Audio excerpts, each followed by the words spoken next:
హనుమంతుడంటే మనకు గుర్తొచ్చేది బలం, భక్తి, వినయం. కానీ ఈ మహావీరుడి గురించి మనకు తెలియని ఎన్నో అద్భుతమైన అరుదైన రహస్యాలు ఉన్నాయి. రామాయణంలో ఆయన పాత్రను మించిన లోతైన కథలు, వాస్తవాలు దాగి ఉన్నాయి. ఈరోజు మనం హనుమంతుడి గురించి చాలా మందికి తెలియని కొన్ని రహస్యాలు తెలుసుకుందాం. Hi friends, welcome to our channel.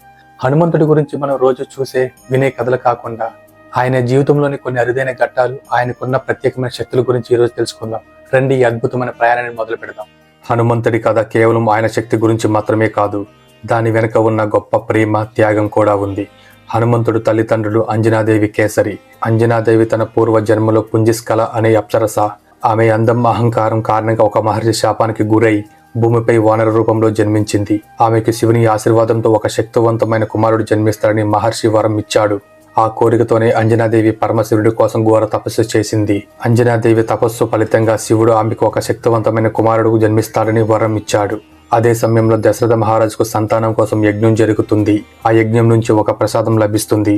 దశరథుడు ఆ ప్రసాదాన్ని తన ముగ్గురు భార్యలకు పంచిస్తాడు. అప్పుడు ఒక గద్ద కౌశల్య తీసుకుంటున్న ప్రసాదం నుంచి కొంచెం భాగాన్ని ఎత్తుకుని ఎగిరిపోతుంది. గద్ద ప్రసాద భాగాన్ని తీసుకుని తపస్సు చేస్తున్న అంజనాదేవి వద్దకు వెళ్లి ఆమె చేతిలో వేస్తుంది. అప్పుడు వాయుదేవుడు ఆ ప్రసాదాన్ని అంజనాదేవి చేతులకు పంపించాడని పురాణాలు చెబుతున్నాయి. ఆ ప్రసాద ఫలితంగా అంజనాదేవికి అత్యంత శక్తివంతమైన వాయుదేవుడి అంశతో శివశక్తితో కూడిన ఒక కుమారుడు జన్మించాడు. ఆ కుమారుడే హనుమంతుడు. అందుకే ఆయనను వాయుపుత్రుడు, ఆంజనేయుడు అని కూడా పిలుస్తారు. ఈ జన్మతోనే ఆయనకు అపారమైన బలం, అద్భుతమైన శక్తులు, మేధస్సు, ధైర్యం లభించాయి. హనుమంతుడికి అత్యంత శక్తివంతమైన జ్ఞానం ఉంది. ఈ జ్ఞానాన్ని ఆయన సాక్షాత్తు సూర్య భగవానుడు నుంచే పొందారు. అయితే దీని వెనక ఒక ఆసక్తికరమైన కథ ఉంది. హనుమంతుడు సూర్యుడి దగ్గర విద్యాభ్యాసం చేయాలని కోరుకున్నప్పుడు సూర్యుడు తాను నిరంతరం కదులుతూ ఉంటానని, అందుకే ఒక చోట నిలబడి విద్యను బోధించలేనని చెప్పాడు. దానికి హనుమంతుడు ఒక అద్భుతమైన ఉపాయం చెప్పాడు.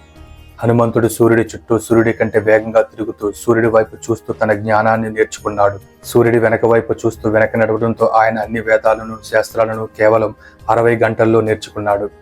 సూర్యుడిని గురువుగా పొందిన ఏకైక శిష్యుడు హనుమంతుడు. దీనికి గురుదక్షిణగా సూర్యుడు తన కుమారుడు సుగ్రీవుడికి సహాయం చేయమని హనుమంతుడిని కోరాడు. ఇది హనుమంతుడి నిబద్ధతకు, అపారమైన జ్ఞానానికి నిదర్శనం. పంచముఖ హనుమన్ గురించి మనం వినే ఉంటాం. కానీ 5 ముఖాల వెనుక ఉన్న శక్తి రహస్యం చాలా తక్కువ మందికి తెలుసు. పంచముఖాన్ హనుమ 5 ముఖాలను కలిగి ఉంటారు. అవి హనుమాన్, నరసింహ, గరుడ, వరాహ మరియు హయగ్రీవ. ఈ 5 ముఖాలు 5 దిక్కులను సూచిస్తాయి. రావణ యుద్ధంలో రావణుడి తమ్ముడు అహిరావణుడు రాముడు లక్ష్మణుని మాయలో బంధించి పాతాళంలోకి తీసుకువెళ్లాడు. అహిరావణుడిని చంపాలంటే ఒకేసారి 5 దీపాలను ఆర్పివేయాలి. ఈ సమయంలో హనుమంతుడు పంచముఖ రూపాన్ని ధరించి ఈ 5 ముఖాలతో 5 దీపాలను ఒకేసారి ఆర్పివేసి అహిరావణుని చంపి రావణుడు, లక్ష్మణుడిని రక్షించాడు. ఈ రూపం మనకు 5 రకాల రక్షణ ఇస్తుంది. ఈ 5 ముఖాలు 5 రకాల శక్తులకు, రక్షణకు ప్రతీక.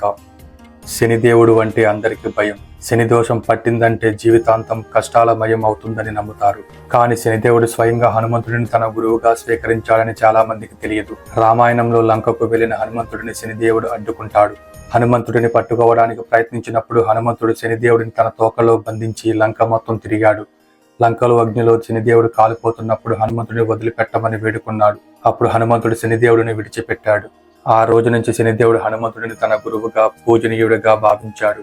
అందుకే హనుమంతుడిని పూజించే వారికి శని దోషం ఉండదు. ఈ సంఘటన హనుమంతుడికి ఉన్న అపారమైన శక్తిని మరియు ఆయన నిస్వార్థమైన భక్తి ముందు ఏ గ్రహాల ప్రభావం పనిచేయదని తెలియజేస్తుంది. రామాయణంలో లక్ష్మణుడి ప్రాణాలు రక్షించిన తర్వాత శ్రీరాముడు హనుమంతుడికి ఒక వరాన్ని ఇచ్చారు.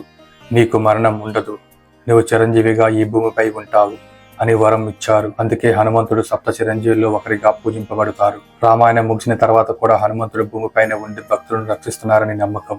ఈ రహస్యం ఆయన భక్తికి, ఆయన సేవకు దక్కిన గొప్ప ప్రతిఫలం. చూశారుగా, హనుమంతుడి కథ కేవలం బలం గురించి మాత్రమే కాదు, ఇది అపారమైన జ్ఞానం, నిస్వార్థమైన శక్తి మరియు అచంచలమైన విశ్వాసం గురించి. ఈ వీడియో మీకు నచ్చితే లైక్ చేయండి, కామెంట్లో మీ అభిప్రాయాన్ని షేర్ చేయండి.